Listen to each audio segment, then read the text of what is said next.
মন্দিরে গিয়ে ভগবানকে দেখা এটা সহজ মা, সবাই দেখতে পারে। মন্দিরে ভগবান আছে, সবাই দেখতে পারে। শুনো মা, কয়জনের বিশ্বাস হয় যে সকলের ভিতরে ভগবান আছে? কয়জনের বিশ্বাস হয় বলেন না সবাই? কয়জনের হয় গো মা?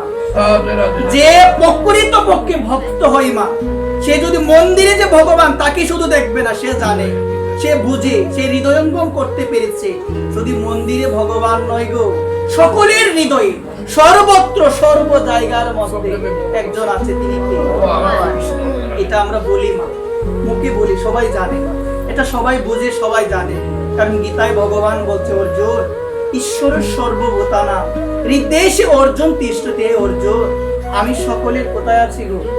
হৃদয়ে আছি। সবাই তো আমরা এটা মুখে বলি, আমাদের উপলব্ধি হয় না। মা তুমি একটাবার ভেবে দেখো, মা আমি কি বলবো, তুমি ভেবে দেখো, তুমি উপলব্ধি করে দেখো। তোমার যদি এই কথাটা উপলব্ধিতে আসে, তোমার কি কারোর সঙ্গে ঝগড়া হবে গো? একটাবার ভেবে দেখো, হবে কি? কোনো কিছু নিয়ে ঝগড়া হবে?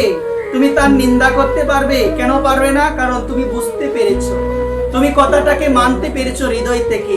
শুধু মন্দিরে নয় গো ভগবান, সকলের ভিতরে ভগবান আছে। তুলসীদাস গোস্বামীর একটা দৃষ্টান্ত আমি দিব, অত্যন্ত গুরুত্বপূর্ণ দৃষ্টান্ত, একটু ধ্যান দিয়ে শুনো। তুলসীদাস গোস্বামী যখন তিনি কাশীধামে ছিল, কোথায় ছিল গো মা? কাশীধামে বিরাজ করেন বিশ্বনাথ ভগবান শঙ্কর, তিনি বিরাজ করে। তো তখন তিনি কি করতেন? তুলসীদাস রামচরিত মানস রচনা করছিল। কি রচনা করছিল গো মা? হিন্দিতে যে রামায়ণটা পাওয়া যায় মা, যার নাম হলো রামচরিত মানস, যেটা লিখেছেন তুলসীদাস গোস্বামী। একবার প্রেম সে একদিন কি হলো মা, তুলসীদাস গোস্বামী তিনি রামচরিত মানস রচনা করতে গিয়ে একটা পয়ার লিখবেন। কি লিখবেন গো মা? পয়ার লিখবেন। যে পয়ারটা হলো সর্বত্র সর্ব জায়গার মধ্যে সবার ভিতরে শ্রীরাম রয়েছে। কে রয়েছে গো মা? শ্রীরাম রয়েছে। পয়ারটা লিখলো।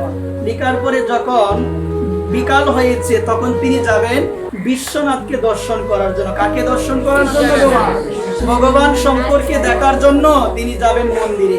মন্দিরে যখন রওনা দিয়েছে মা, শুনো মনোযোগ সহকারে, মন্দিরে যাওয়ার জন্য যখন রওনা দিয়েছে, হঠাৎ প্রতিমধ্যে মা একটা বৃষ দেখতে পেয়েছে। বৃষ মানে হলো ষাঁড়, আপনারা সবাই জানেন। ষাঁড় চিনেন মা?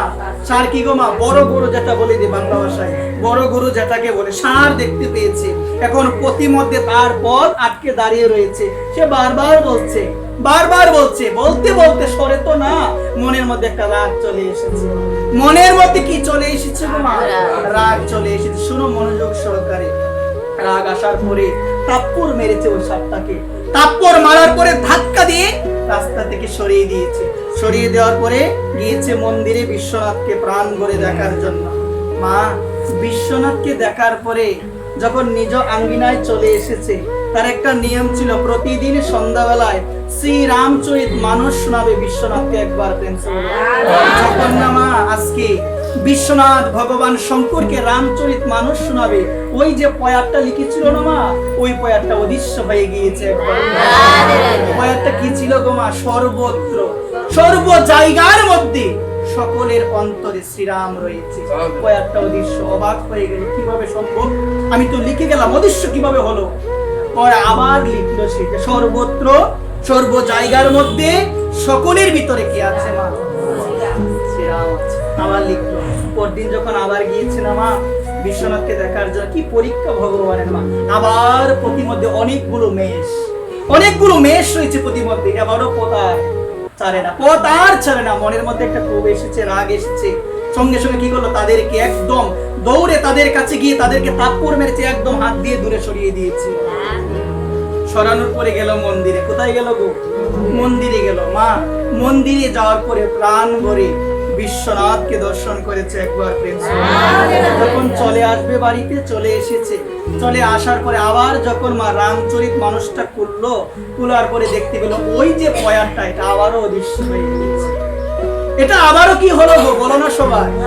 শোনায় লিখলো কি গো? সর্বত্র সর্ব জায়গার মধ্যে সকলের ভিতরে ভগবান শ্রীরাম রয়েছে। এবার চোখে জল এসে গিয়েছে।